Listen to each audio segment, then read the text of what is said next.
want to forget to record. So, hello everyone, welcome. This is JavaScript unit testing. May or may not be advanced, depending on your skill level. So, that's me. I work at Acquia in the office of the CTO as a JavaScript engineer. I primarily work on JavaScript problems in Drupal core, and I do other things that tangentially relate to REST API, usability, all JavaScript related. Always working on Twitter, and if you want to email me and ask me questions, matt.grohl@acquia.com. So today we're going to talk about unit testing with AVA. We're going to talk about stubbing code that you've written with a neat module called require subvert. And we're going to look at code introspection and code coverage with NYC/Istanbul. So, if that's why you're here, great. If not, stay anyways, because this is cool stuff. So, can I see who's done JavaScript unit testing before we start? Can you just raise your hands? Okay, so less than half. And who's done JavaScript functional testing, like interaction, clicky tests, browser pieces? Okay, so significantly more people. Awesome. So you may be thinking why do I need to do unit testing if I already have browser functional testing, right? What's the whole point of this process, right? And this is more let's look at why do tests instead of just why do unit tests. Hi everybody, we just started, don't worry. So the thing for me, and I just experienced this, is you can make big changes to your code quickly and with reasonable safety. We work on a project and it's large, and we had to make a bunch of changes, and I ran the test suite that we have and saw the individual pieces where it was broken, right? So as soon as I had made all these changes, ran the tests, I could see where things were broken, we went ahead and fixed those little pieces. This potentially saves you hours. You're shipping less bugs. You can just know with sort of extreme confidence that what you've done is the right thing. A lot of people will tell you that oh man, you're writing tests, this is already twice as much code. You have to write your code and then write tests. And I think that some of these examples and some of the stuff we'll show you, even the slightly more complex pieces, will outline that this isn't really true. Most test code is usually relatively trivial. It's not big abstract pieces of functionality. You're only really going to believe this when you're actually doing it. So if you've written functional testing, unit testing is just kind of one step lower than that. And writing tests helps you understand the design of the code that you're working on. You can sort of do test-driven development, which I don't think that's necessarily the best idea, to write your tests first and then write your code to match the tests. But this helps you know what you're doing. If there's any sort of weird edge case and you have a proper test case for it, you'll know if you're going to hit that at some point. And documentation. Documentation is a huge deal, and there's a lot of undocumented code out there, and if you have tests for it, not only can you look at the test and make sure that the test is covering all the pieces of code, it also helps you to document what's actually happening in your structure. So this is I think the best piece about writing tests and unit tests specifically.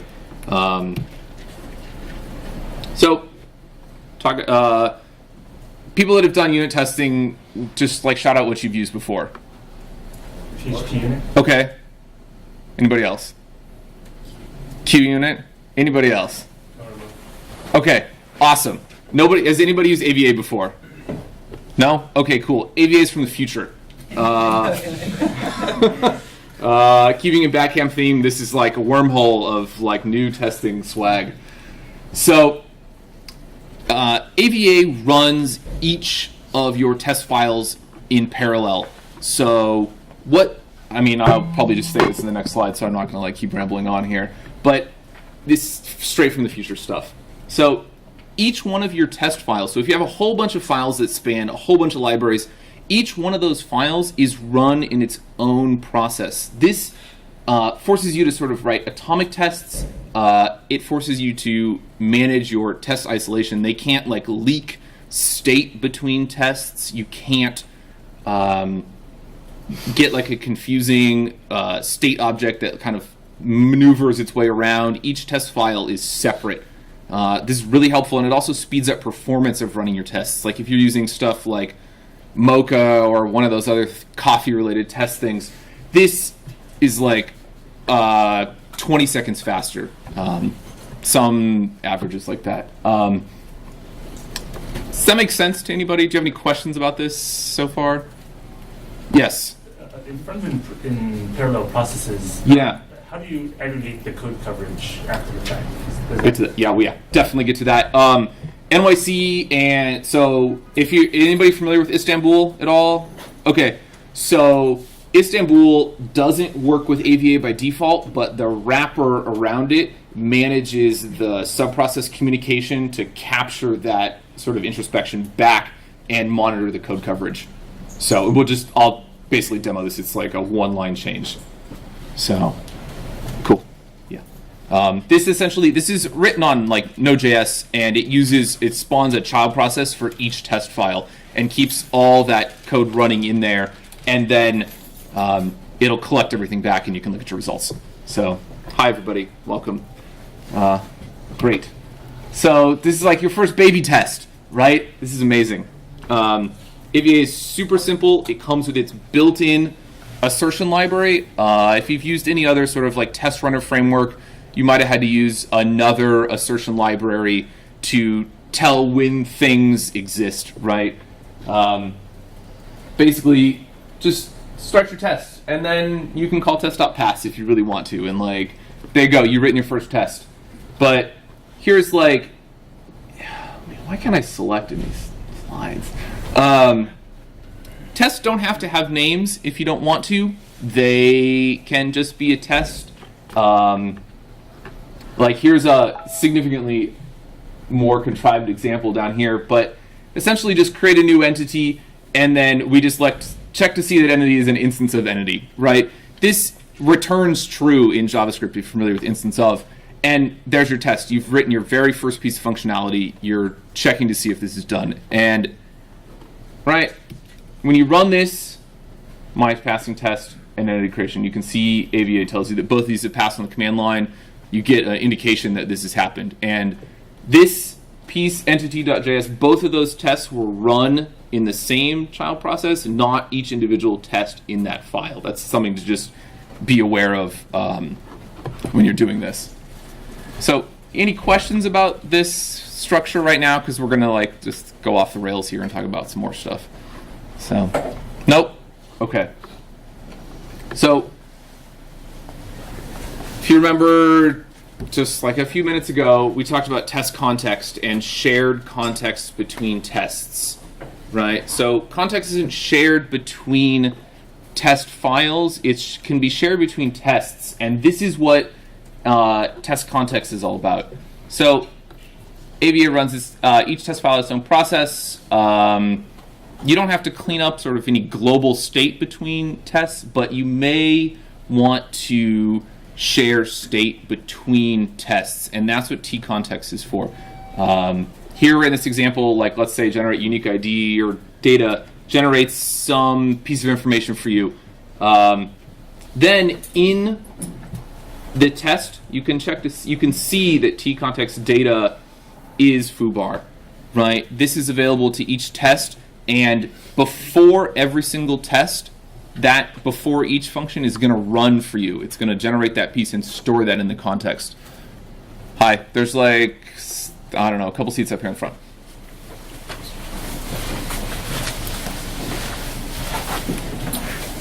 That makes sense? Anybody have any questions so far about state test context? Nobody? So, before each and after each are methods that come from AVA that allow you to sort of like disassemble your test state or do cleanup afterwards, which I'll get to in just a second.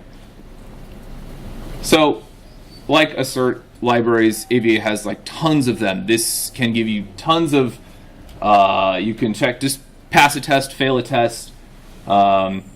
You can see if something's truthy or falsy, because in JavaScript, truthy and true can potentially mean two different things. Deep equal, if you're going to compare objects together or arrays, this will compare the order of the array or the full depth structure of the object. This is super useful if you're going to check a response from like an HTTP request. So you can check regex. Throws is super useful if you want to make sure that your function actually fails and you want to capture that error and make sure that that test throws the correct error. This will capture that. You can use any assertion library with AVA that you want to. You're not dependent on the built-in ones. If you have something that you prefer, go ahead and use it, but as long as it throws an exception at the end, you can plug it in. You're not going to get, sort of like the great control that you get with using the built-in assertion library, but you will be able to actually run your tests. So that's like the 5,000-foot introduction to AVA. We'll get a little bit more, but I want to talk about require subvert. Has anyone, just raise your hand if you've ever had to stub like an API or communicate with a third-party service while running a test? Wow. So like, it's okay, so basically nobody.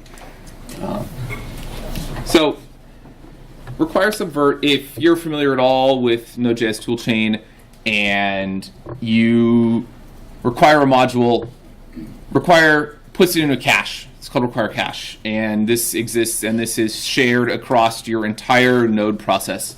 So what require subvert does, this is this like tiny library that basically allows you to replace a module or a piece of a module in the require cache with something that you have designed.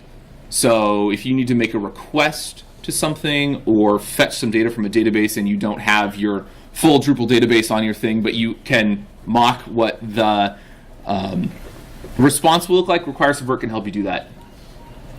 So, yep, modules are cached sort of immediately as soon as they're loaded for the very first time. Every single time you call require to a module or subsequent piece of functionality, you're going to get back the same thing. It's not going to have to go read that from the disk. So this is potentially bad if you're testing things, right? If you want to like ensure that each time you run the test, you re-require that file to ensure like a new state. So require subvert is like this super tiny API. First part is require. This is, if you're familiar with node require, you can just require, like do require subvert require, and the same thing happens on the back end, except that if this module exists in the cache, we just throw it away and put in this new copy each time. So this is really helpful if you're going to be testing a module or testing a piece of functionality. Use this. So, yep, like I literally just said. So this is a problem with not having speaker notes. If you're just doing a PDF, you can't see what the next slide is. So subvert, this is the real like meat of require subvert here. This allows you to replace functionality from whatever module you're stubbing. So this, we require subvert right here. Don't have to worry about this dir name thing. That's maybe not for this class. What, if you're familiar, you can require modules by their name. Well, this one's called Axios, and we know that Axios always returns a promise, no matter what. Does anybody know what promise is?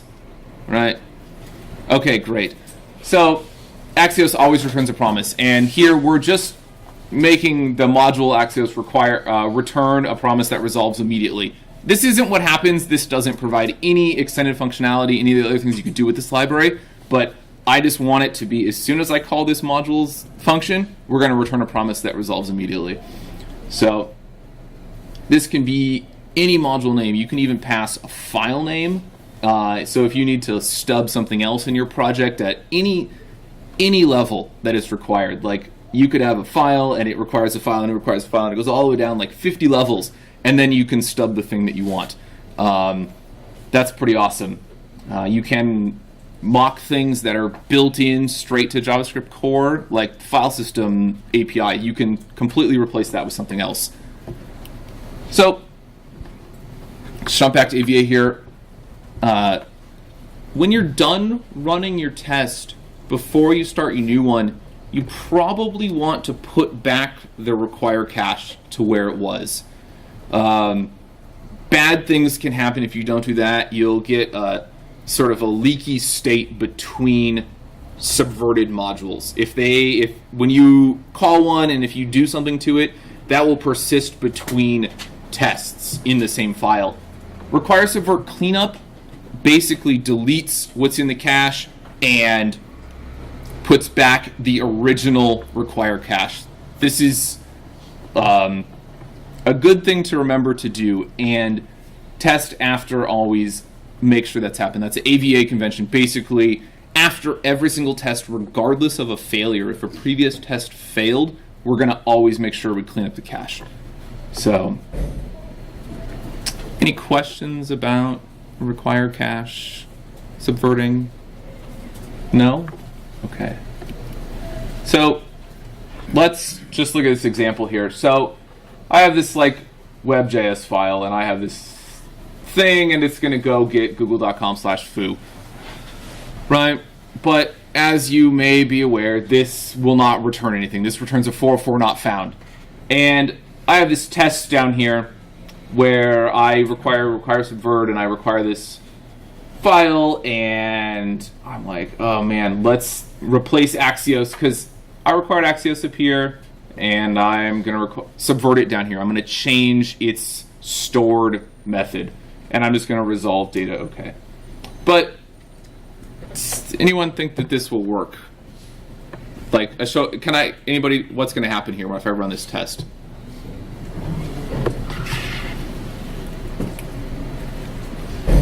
Nope. Well, we're trying to figure it out. Okay, yeah, sure.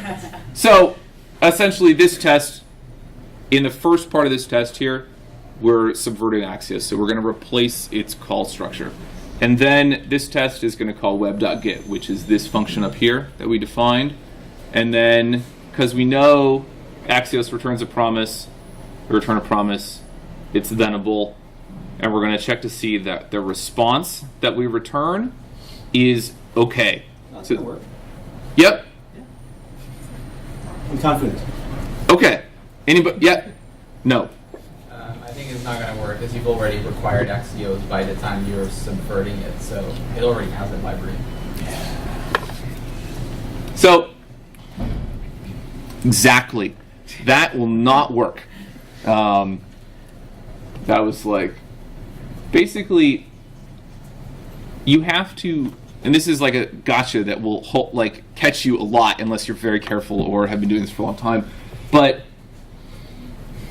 unless you replace what's going to go in the require cache with the stub before you require the module that is using it, it won't be replaced. Require subvert doesn't like retroactively go back and replace things in the require cache and then re-require subsequent modules that have required those pieces of functionality.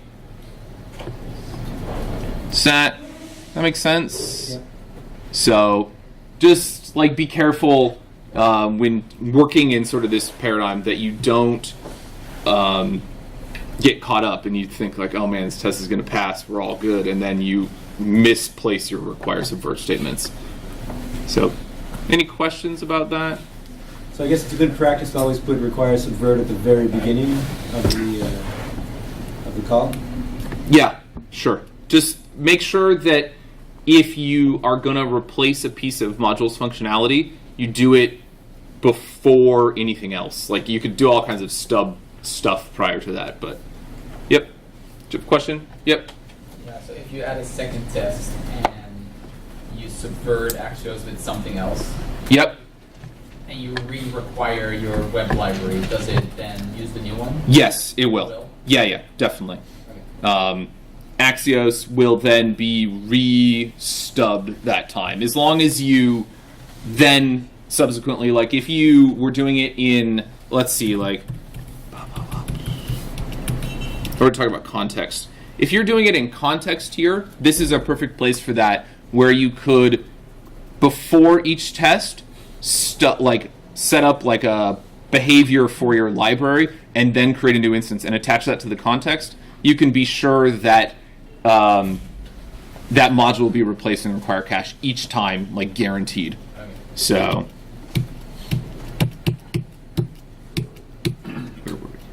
yep, okay. So, good so far? Anybody have like any outstanding questions? Nope. Okay. So, one of the other things I work on at Acquia is this library called Waterwheel, and it's a JavaScript library for interacting with core REST interfaces. So if you're building something in Drupal 8 and you want to use JavaScript to build a thing, you can use this library. But we're not going to talk about this. We're going to talk about all the tests that I wrote for this, because there's a lot of stuff that went on to make this work. So here is a good example of deep equal. So there's a whole bunch of stuff that happens which you don't have to care about, but every time we're going to then replace our HTTP sort of request library, and we're going to return the options that we got this time, because we know, and so you notice like we're not requiring Axios at all here. In entity, the entity file, like in its subclass of that, we actually require Axios. I can show the code here in a second, but basically this is subverting Axios like well down the chain of modules. And then deep equal here. So the options are what Axios would normally use to generate this response. And here we just want to make sure that when we call this GET request, we're actually sending the right things. And this allows us to sort of capture something that would normally happen internally to a library and make sure that the response or the things we expect to send are actually returned. And deep equal will compare keys and keys values and keys types across the board. So, do you have any questions? Yes. So is it an AVA convention that because you're returning the promise, it's going to wait for everything to resolve before ending that test? That is a great question. Yes, and I forgot to completely go over this. New entity get returns a promise. This I know this because I wrote this library, but if you are using AVA, all tests are treated asynchronously by default if you return a promise from them, which means the order in which they're executed is not guaranteed. So some of them may start and end afterwards. But all I have to do here is return this promise, and then the test will know that when that promise hits that thenable action and that t.deepequal runs, the test is then finished, and then it can start like doing other ones based on sort of its order of operations logic. So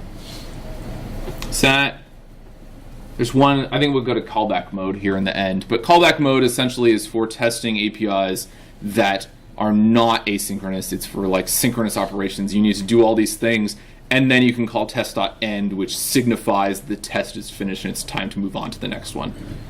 So there's a slide in a little bit here that's about ending. Does that make sense here? Good. Cool. So again, we can just run this, and we saw that 2 tests passed.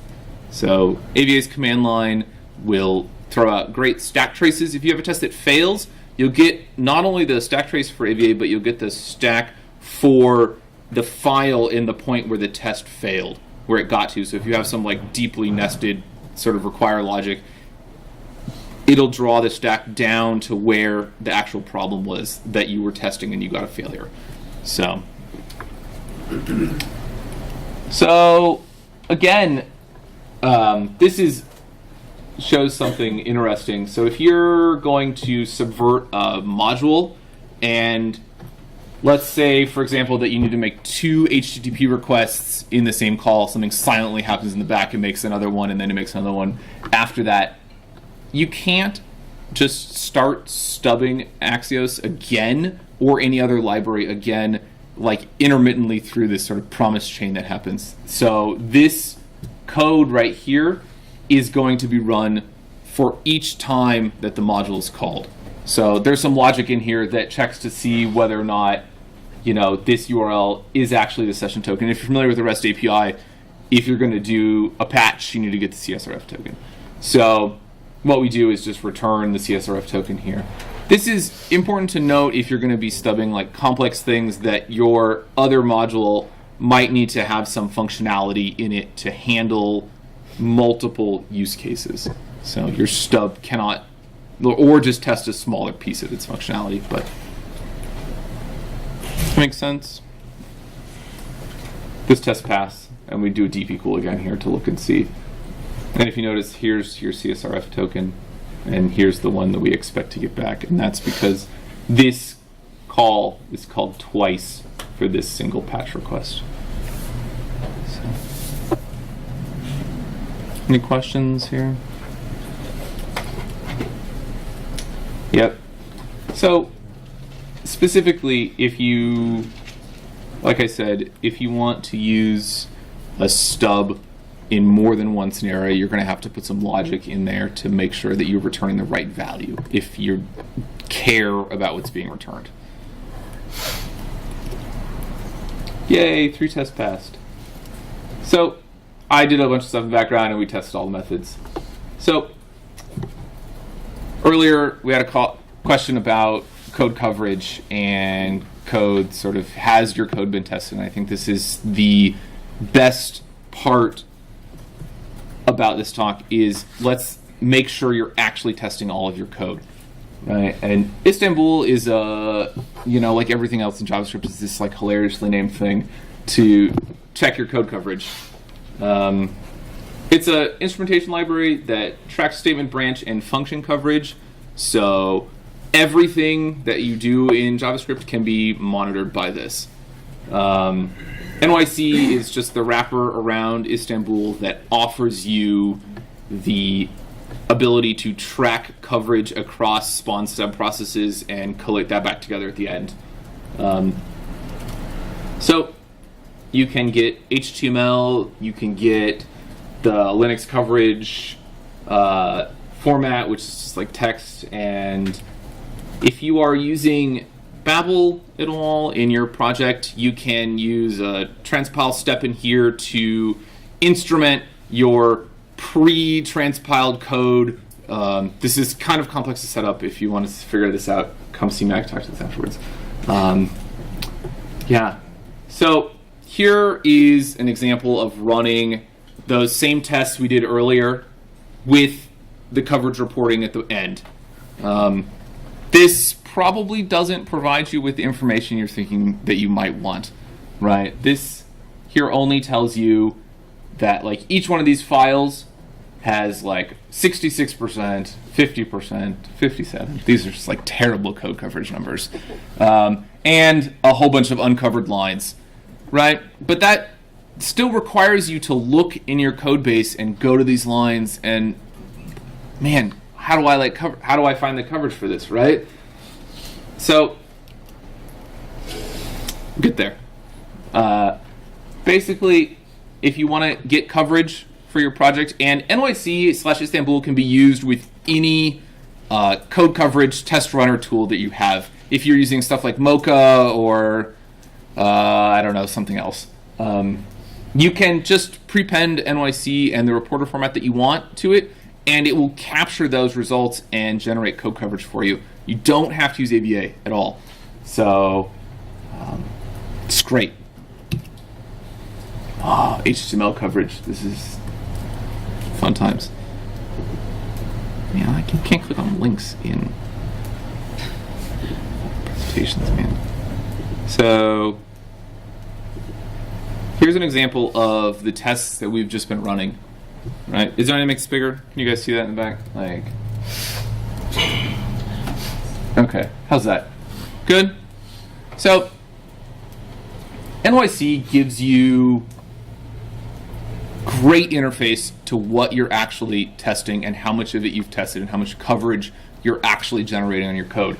As you can see, we've been testing entity, we've been creating entities, we've been running like the basic CRUD methods against it, but oh man, you can see that like we didn't test this part here. We didn't test this. We didn't test the C. Anybody know about default parameters in ES6? Yeah, so if you have default parameter in ES6 and you don't specify it, this code coverage will tell you that you need to test to see you didn't test for this default parameter. That's this highlight here. Bunch of default parameters. We're missing like tons of code here we didn't test for. Right? We didn't test like any of this like set fields thing, which is just god awful. Don't read this. So you can see that like methods.js got tested because it's just objects. There's nothing happening here. But here's the thing. Does anybody notice these like 1x numbers here? Besides, this tells you how many times this code was run on your test so far. It's like how many times it was executed, how many passes we made through here. So like one, I've only done like really poor test coverage in this file. This is bad. So this stuff, super useful. So, and as you can see, like 25% statements, this tells you you've covered 21 of 84 statements, 4 of 60 like code branches. It's like if-else, ternary statements, stuff like that. Only 6 of 31 functions, so, you know, not great. We want to get this up. So, let's like, now look at RC, and let's go back to this one. So, do anybody questions about code coverage right now? Yep. Is that interface part of the step board? Yes. That this is just running on a local domain, but it's just HTML files that are written to the directory that your project's in, and you can actually write them basically anywhere you want. So that's what this guy, maybe like this command, this is reporter HTML, and this gives you the actual HTML report. This tells Istanbul to write HTML code coverage out for your project in a way that's sort of like human brain readable. So, handling else. If you remember, we didn't have coverage for else if you don't have this like get property, right? We want to like make sure that we reject this thing. So let's write a test to do that. So we'll create an entity here. We'll delete the get method, and then we'll make sure we catch this error, right? This gives us, we've just like captured that code branch there. We've captured that option. Coverage went up 9 tests, but I commented out some of them. It's a great question about asynchronous code. If you have something that you can't use promises or observables with to test, and you want to use what's called callback mode, that AV8 allows you to do that. If you want to, let's say you have this function that doesn't return a promise, which check crowd fields does not, and we want to know that fields equals this array. We can do all this, and then we just can call t.end, and this signifies to AVA that this test is finished, we're done, and we can move on to the next one. If you don't put t.end here, this test will actually just hang, and it will never finish, and none of your other tests will run, and you'll be like, what is happening? Oh, I forgot to add t.end to this callback test. One thing to take into account too, if you want to do a callback test, instead of just test, it's test.cb, which is for signifying callback mode. Any questions at all here? None? So I've put the slide in here. Anybody realize recently that we got package.json and the ability to convert ES6 to ES5 code in Drupal core? Anyone see that? So, sweet. One of the things we're working on is adding unit test coverage to Drupal core JS. So that's happening, and we're able to lay the framework for that, like at DrupalCon in Dublin. There's a couple of problems right now with testing Drupal core JS, and it is right now a lot of it is extremely tightly coupled to browser interactions. It's tightly coupled to DOM manipulations. It's difficult to separate the logic from the sort of jQuery changes. Working on that. It's basically browser code. All of the code that powers Drupal is designed to only be run in the browser. It's not designed to be run on the server. So if anybody is interested in helping, there's a couple of meta issues can link, or you can come see me.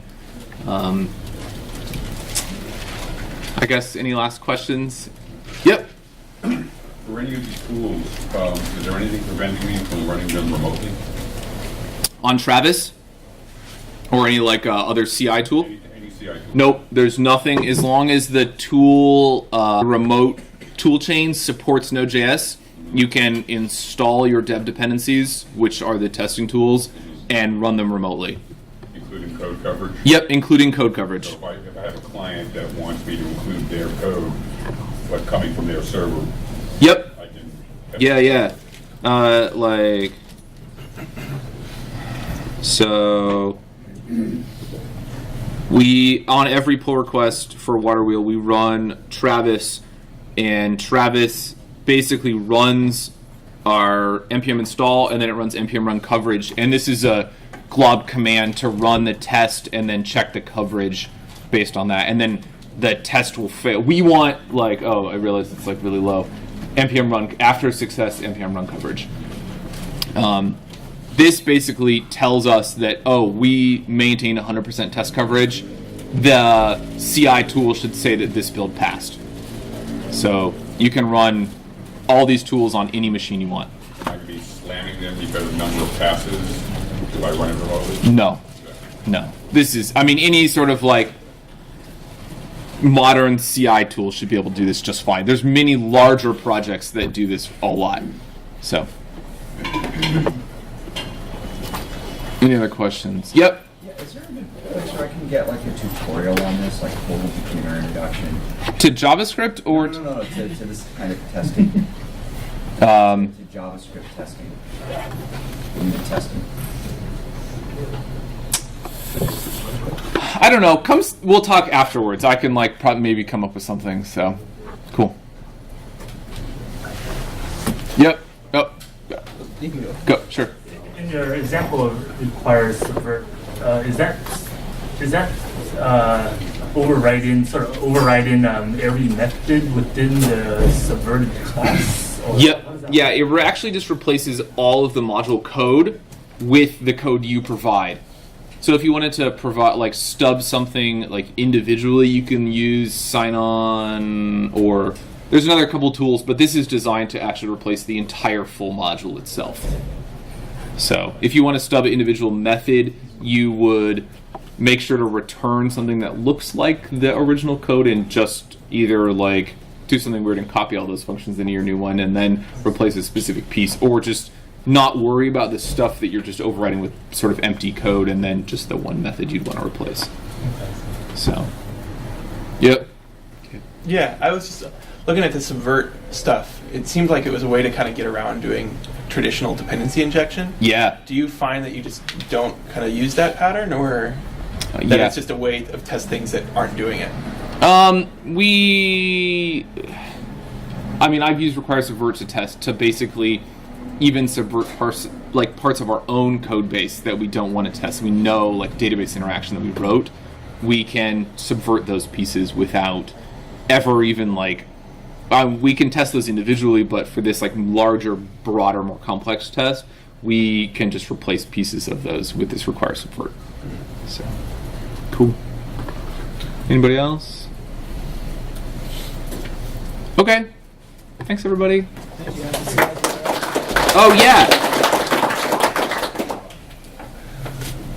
There you go. It's right there. Roasted my badcamp.net. I don't know how to do that. We have to edit. John, help me. Okay.